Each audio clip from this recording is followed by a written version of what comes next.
Luz y sal, hermanos en Cristo. Esta presentación trata sobre la lección 28, que nos muestra en qué circunstancias Judith entra al campamento de Asiria y cómo le ruega, le suplica a Dios que ponga firmeza en su corazón para realizar el acto que salvará al pueblo de Israel.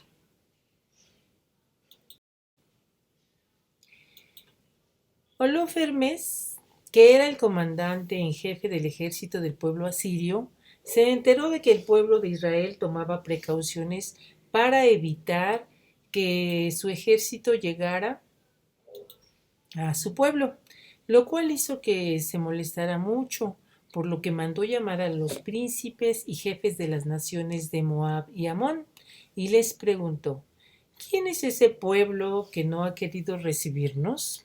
Entonces, Achior, jefe de los amonitas, inspirado posiblemente por el Espíritu de Dios, dio un consejo inesperado y ofensivo para el general asirio, en el cual le decía que debía de tener precaución, porque la fuerza de este pueblo de Israel no radicaba en sus armas o fuerzas, ni tampoco en la fortaleza de sus guerreros, sino que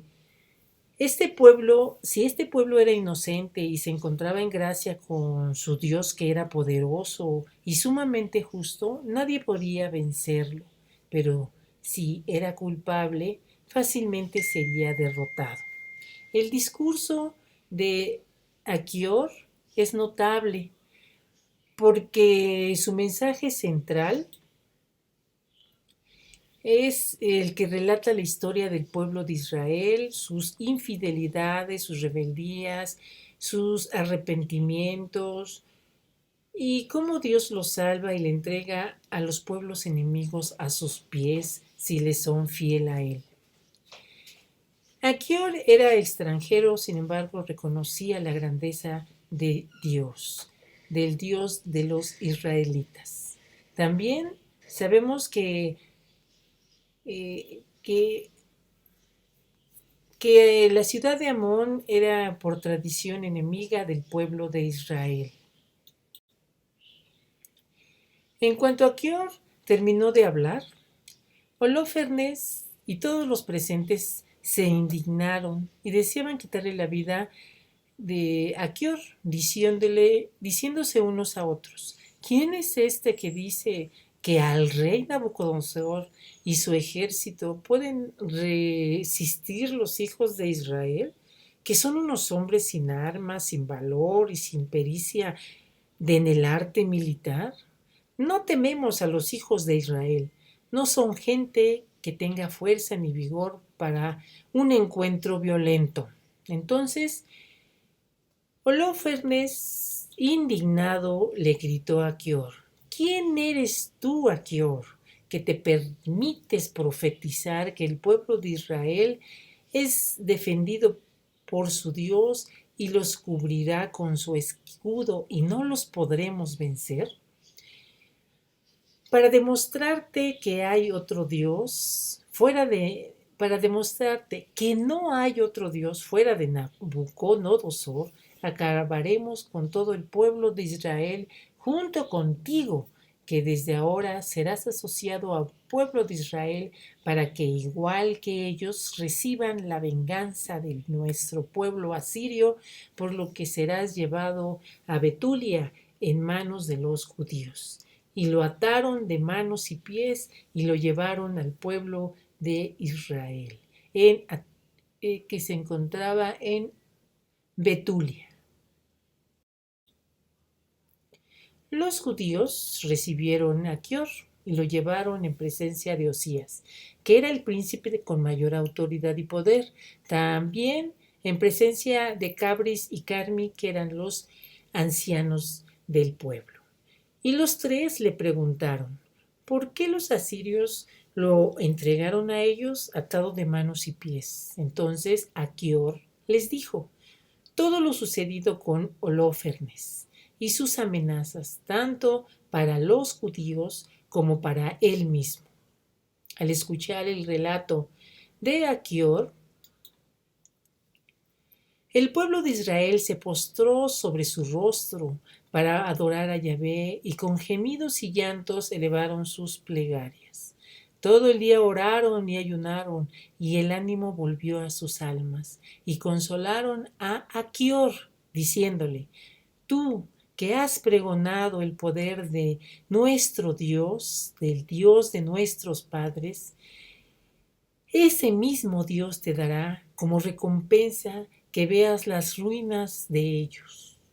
Tú estarás con nosotros cuando nuestro Dios dé la libertad a sus siervos.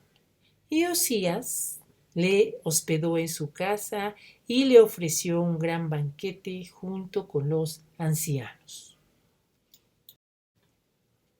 Al día siguiente, Holofernes ordenó a sus tropas subir contra Betulia.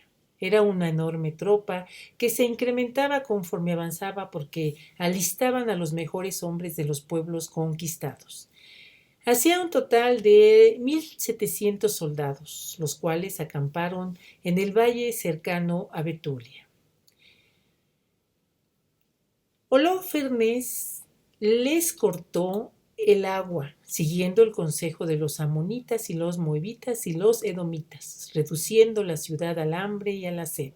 El ejército se extendió por todos los alrededores de Israel y alrededor de cada cisterna y depósito de agua, con lo que contaban los habitantes de Betulia.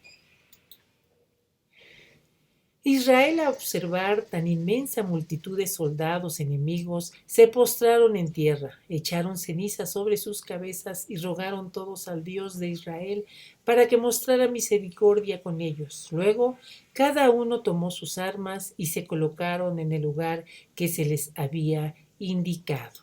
Por lo que los habitantes, ya pasado el tiempo, deseaban rendirse ante la sed y el hambre. Se reunieron con Osías y le dijeron que deseaban rendirse ya que por su culpa y no haber aceptado pactar la paz con el pueblo de Asiria, Dios los había puesto en sus manos, y que preferían morir a espada y no prolongar más el ardor de la sed. Y todos con gran llanto a grandes voces clamaron al Señor Dios. Fatigados quedaron en silencio. Entonces Osías les dijo: Tened ánimo, hermanos míos, y esperad durante 5 días la misericordia del Señor, porque quizás pondrá fin a su indignación y glorificará su nombre. Mas si pasados los 5 días no viene socorro alguno, haremos lo que habéis dicho.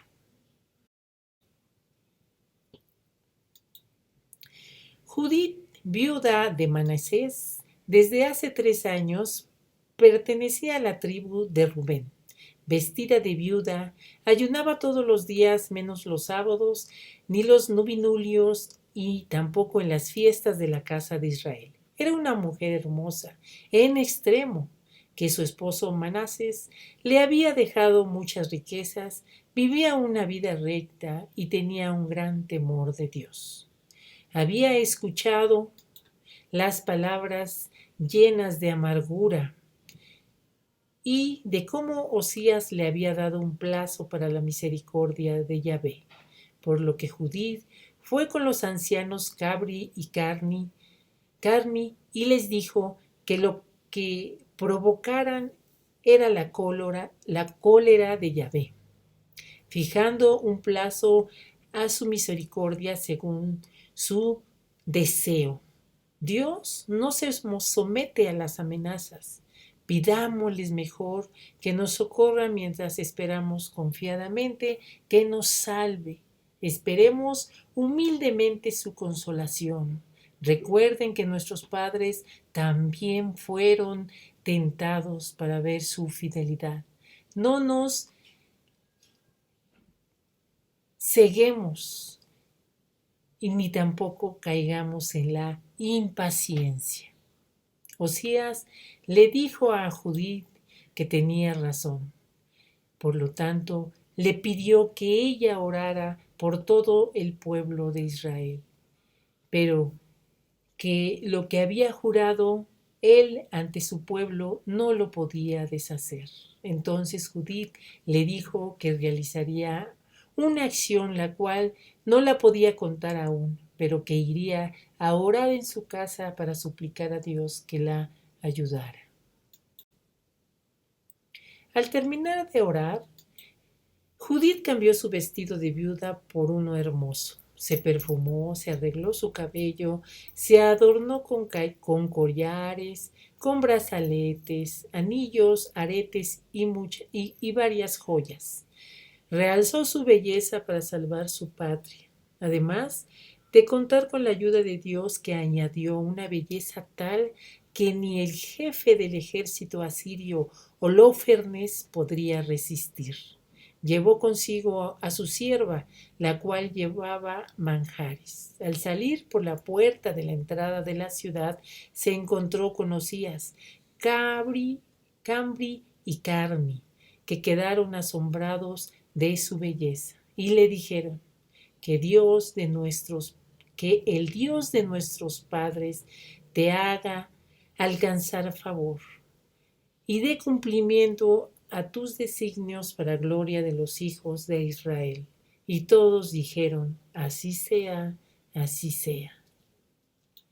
Salió Judith con su sierva de la ciudad, y le salieron al paso dos centinelas asirios que le preguntaron a dónde se dirigía y quién era ella.